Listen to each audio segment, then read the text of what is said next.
बिस्मिल्लाहिर्रहमानिर्रहीम। अस्सलाम वालेकुम दोस्तों, मैं हूं शाहिद नईम और एमएस एक्सेल की एक नई वीडियो के साथ हाजिर खिदमत है। आज की वीडियो बड़ी ज़बरदस्त है जिसमें हम एमएस एक्सेल के फंक्शंस के बारे में डिस्कस करेंगे। तो इससे पहले कि हम अपनी वीडियो का आगाज करें, तमाम वो दोस्त जो हमारे चैनल पर नए हैं और उन्होंने अभी तक हमारे चैनल को सब्सक्राइब नहीं किया, उनसे गुजारिश है कि हमारे चैनल को सब्सक्राइब कर लीजिए और उसके साथ नजर आने वाले बेल के आइकॉन पर क्लिक करना मत भूलें। उससे ये होगा जब भी हम कोई नई वीडियो अपलोड करेंगे आपको उसका नोटिफिकेशन मिलेगा और आप उसे जल्द फायदा हासिल करेंगे। तो आइए बगैर ताखीर के वीडियो का आगाज करते हैं। दोस्तों, यहां पर मैंने एक ब्लैंक वर्कशीट जो है वो ओपन की हुई है और इसको मैं जूम कर रहा हूं ताकि आपको देखने में आसानी रहे। और जूम करके मैं यहां पर मैं कुछ नंबर लिख रहा हूं, जैसा कि कुछ ये नंबर, ये नंबर, ये नंबर और ये नंबर। वैसे ही मैंने फर्जी नंबर लिए हैं। अब हम इन सबको जमा करना चाहते हैं और चाहते हैं कि यहां पर जहां पर हमारा कर्सर है यानी पॉइंटर है F5 में इसको जमा करें। तो सबसे पहले फार्मूला लगाने के लिए आपको पता है इक्वल साइन आना चाहिए और यहां पर इसका एड्रेस है E1, इसका E2, E3 और E4। तो हम यहां यूं कर सकते हैं इज इक्वल टू लगा के E1 और देखें हाईलाइट होता जा रहा है, प्लस E2 भी हाईलाइट हो गया, प्लस E3 और प्लस E4। ये सारे हाईलाइट हो गए और हमने एक फार्मूला लगा दिया। 4 नंबर थे और 4 ही सेल एड्रेस हमने दिए और एंटर प्रेस किया तो आप देखिए उसका जो सम है जमा करके सब वैल्यूज को उसने दे दिया। लेकिन दोस्तों यहां पर एक छोटा सा मसला पेश आता है कि 2, 4, 5 वैल्यूज हो तो हम इस तरह सम अप कर लेते हैं। अगर किसी वजह से बहुत ज्यादा वैल्यूज हों, जैसे कि अगर मैं यहां पर इसको यहां ड्रैग करता हूं और यहां बहुत सारी वैल्यूज आ जाती हैं और इसका इशारिया भी मैं यहां से खत्म कर देता हूं, ये वैल्यूज आ जाती हैं और ये भी कुछ 8-10 वैल्यूज हैं, इनको भी जमा करना आसान है। लेकिन अगर प्रोफेशनल लाइफ में देखा जाए तो आपके पास हजारों का डाटा होता है और बाज़ औक़ात बड़ी ऑर्गेनाइजेशन हो तो लाखों वैल्यूज या लाखों एंट्रीज भी हो सकती हैं। तो ऐसे सूरत में बहुत ज्यादा वैल्यूज को इस तरीके से जमा करना बहुत मुश्किल काम है और गलती के चांसेस भी हो सकते हैं। इस किस्म के कॉम्प्लिकेटेड काम करने के लिए माइक्रोसॉफ्ट एक्सेल जो है वो हमें प्री डिफाइंड कुछ फंक्शंस देती है जिसकी मदद से हम मुख्तलिफ काम कर सकते हैं। उन फंक्शंस को डिस्कस करने से पहले आपको मैं एक चीज समझाना चाहता हूं कि इन तमाम फंक्शंस में रेंज का इस्तेमाल किया जाता है। अब रेंज क्या चीज है? मिसाल के तौर पर अगर हम E1 से लेके यहां पर मैं इसको हाईलाइट कर रहा हूं और E14 तक इन तमाम वैल्यूज को हम ऐड करना चाहें तो हम क्या करेंगे, इसकी रेंज क्या है? हम इसकी रेंज को कहेंगे कि इसकी रेंज है E1 और कॉलम देंगे और E14 लिख देंगे। तो हम कहेंगे ये क्या है? ये हमारी रेंज है। ये देखें, यानी कॉलम दरमियान में आएगा, पहला सेल एड्रेस और उसके बाद कॉलन और लास्ट सेल एड्रेस। इससे मुराद ये होगा कि आपकी जितनी भी इसके दरमियान वैल्यूज होती हैं वो एक जगह हम जमा भी कर सकेंगे या दूसरे तरीके से भी उसको इस्तेमाल कर सकेंगे, लेकिन टेक्निकली इसको हम बोलेंगे ये हमारी रेंज है।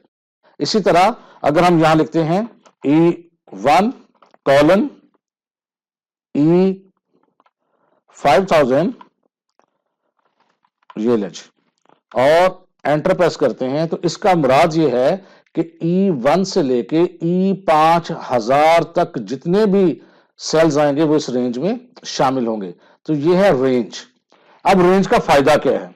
अब मैं यहां पर इसको अरेज करता हूं सारे को। अब यहां से मैं चाहता हूं कि E1 से लेके E14 तक जो वैल्यूज हैं वो सम अप हो जाए। तो उसके लिए यहां पर हमारे पास एक फंक्शन इस्तेमाल होता है इज इक्वल टू सम। सबसे छोटी ब्रैकेट स्टार्ट करेंगे और यहां लिखेंगे E1 कॉलम देंगे और E14 और ब्रैकेट क्लोज। यहां पर देखें is equal to sum E1 column E14 और जब हम एंटर प्रेस करेंगे तो देखें कितनी जल्दी से हमने उन तमाम वैल्यूज को सम अप कर लिया। तो लिहाजा यहां पर साथ आपको लिख भी दूं कि is equal to sum function जो है वो क्या करता है,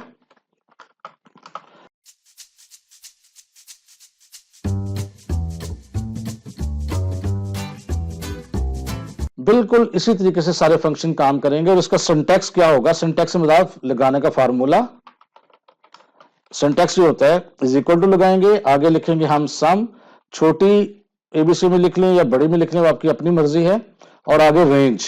रेंज से मुराद मैं आपको बता चुका हूं कि स्टार्टिंग वैल्यू और लास्ट वैल्यू। अब ये देखें यहां पर उसका सम निकला है। बिल्कुल इसी तरह अगर हम ये चाहते हैं कि इसमें से मैक्सिमम वैल्यू फाइंड करें, सबसे ज्यादा वैल्यू जो है वो फाइंड करें, तो हमारे पास एक फंक्शन है जहां मैं थोड़ा सा पहले लिख भी देता हूं आपको, इसको मैं बोल्ड करके रेड करता हूं ताकि आपको समझ आ जाए। और अब नेक्स्ट फंक्शन जो हम पढ़ेंगे वो है इज इक्वल टू मैक्स।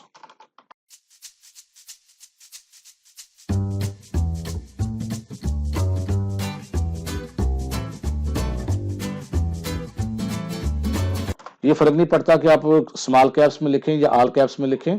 अब हम कैसे इसमें से मैक्सिमम वैल्यू फाइंड करना चाहते हैं, ये हमने क्या लिखा है, यहां पर मैं इसको बॉर्डर्स भी लगा देता हूं ताकि आपको अंदाजा हो जाए। यहां पर हमने किया है सम। अब हम यहां पर निकालना चाहते हैं मैक्सिमम वैल्यू। अब यहां पर मैक्सिमम वैल्यू तलाश करने के लिए हम फंक्शन इस्तेमाल करेंगे इज इक्वल टू मैक्स का। इज इक्वल टू मैक्स लिखेंगे, ये मैटर नहीं करता आप स्मॉल कैप्स में लिखें या ऑल कैप्स में लिखें, सबसे छोटी ब्रैकेट स्टार्ट करेंगे। या तो यहां टाइप कर दे E1, और या आप ये कर सकते हैं कि यहां पर आप E1 में ले आए और शिफ्ट और एरो कीज से यहां पर उतना एरिया हाईलाइट कर लें जितना आप चाहते हैं। तो अब देखें आपकी रेंज खुद ब खुद यहां लिखी गई है। ब्रैकेट क्लोज करें, वैसे क्लोज ना भी करेंगे एंटर प्रेस करेंगे तो मामला चल जाएगा। ब्रैकेट क्लोज करके आप एंटर प्रेस करें तो ये देखें आपकी जो मैक्सिमम वैल्यू इसके अंदर है वो यहां पर आ चुकी है। देखें जी, अब यहां देखें 119 जो है वो मैक्सिमम वैल्यू है, लेकिन यहां पर जैसे 72 है, अगर हम इसको 5, 6, 7 लिख देते हैं तो यहां पर वो वैल्यू आ जाएगी, सम भी चेंज हो जाएगा और मैक्सिमम वैल्यू भी चेंज हो जाएगी। बिल्कुल इसी तरह अब हम मिनिमम वैल्यू भी निकालेंगे, और मिनिमम वैल्यू निकालने के लिए आपके पास जो फंक्शन है वो है इज इक्वल टू मिन।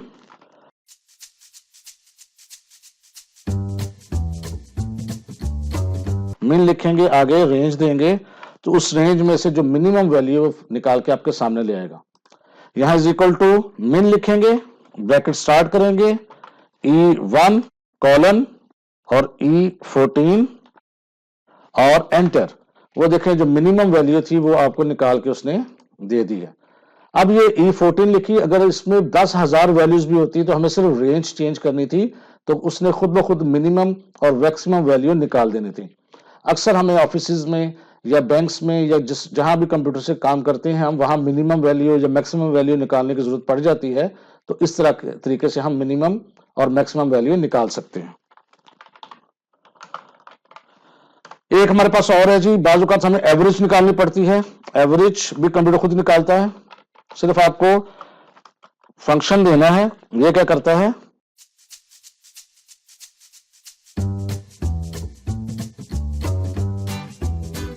अब यहां पर हम एवरेज कैलकुलेट करेंगे जी, बिल्कुल इसी तरह।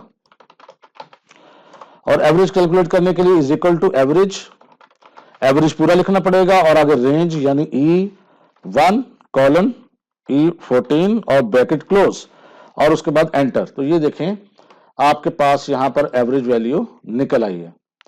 अब आखिरी एक फंक्शन पढ़ेंगे इज इक्वल टू काउंट।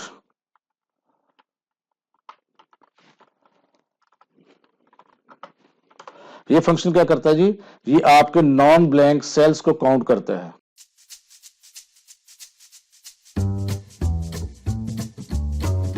ले जी, अब हम काउंट करेंगे कि यहां से लेके यहां तक कितने सेल्स हैं। काउंट करने के लिए यहां पर मैं बॉर्डर लगा देता हूं और नंबर ऑफ सेल्स, थोड़ा सा मैं इसको बड़ा भी कर देता हूं ताकि पढ़ा जाए। यहां हम सेल्स काउंट करेंगे और यहां पर मैं फंक्शन लगाऊंगा is equal to count, bracket start, range देंगे E1 कॉलन और E14 और ब्रैकेट क्लोज। तो ये देखें चूंकि 14 सेल्स थे तो वहां पर उसने 14 खुद ब खुद दे दिया।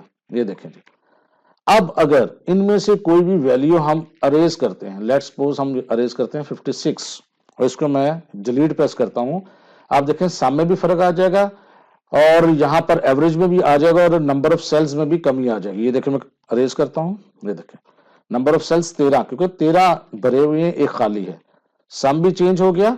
अब यहां पर 82 को मैं रिमूव कर रहा हूं, ये देखें जी 12 हो गए, लेकिन जो ही मैं यहां को वैल्यू लिखता हूं, ये देखें, और यहां मैं को मिनिमम वैल्यू लिखूंगा ताकि आपको पता चले मिनिमम वैल्यू भी चेंज होती है। अभी तक 45 है, अब यहां पर मैं 21 लिख देता हूं, एंटर प्रेस करता हूं तो देखें मिनिमम वैल्यू चेंज हो गई। तो ये एक्सेल के जो प्री डिफाइंड फंक्शंस हैं, ये हमें बहुत सी फैसिलिटीज देते हैं कि हम बहुत कम टाइम में बहुत ज्यादा कैलकुलेशंस कर सकते हैं और बहुत आसानी के साथ।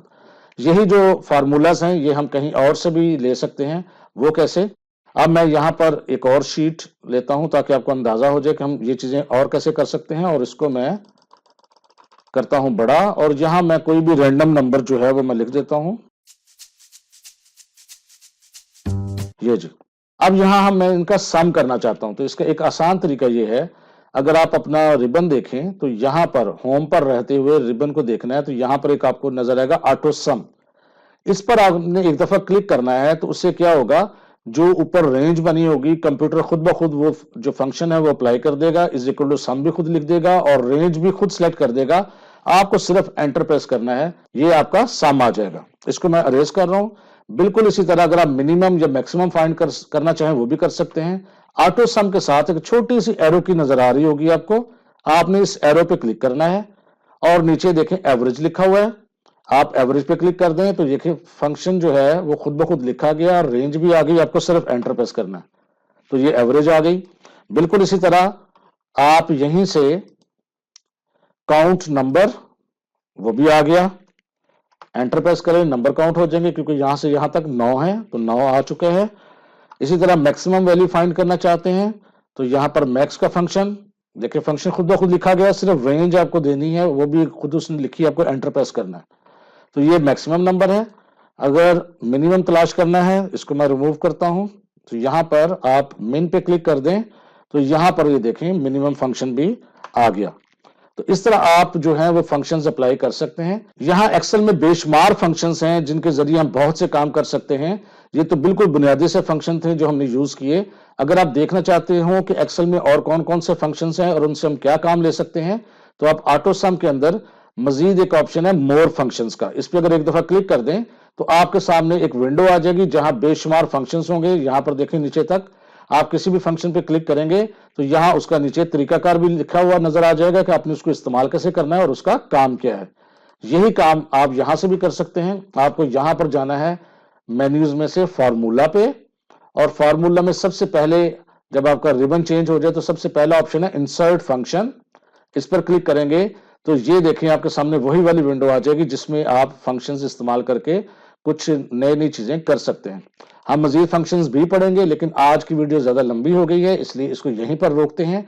तो मैं उम्मीद करता हूं आपको फंक्शंस की समझ आ गई होगी और आप इसकी प्रैक्टिस जरूर करें, और इंशाअल्लाह ताला मिलते हैं नेक्स्ट वीडियो में कुछ नई चीजों के साथ। तब तक के लिए अल्लाह हाफिज।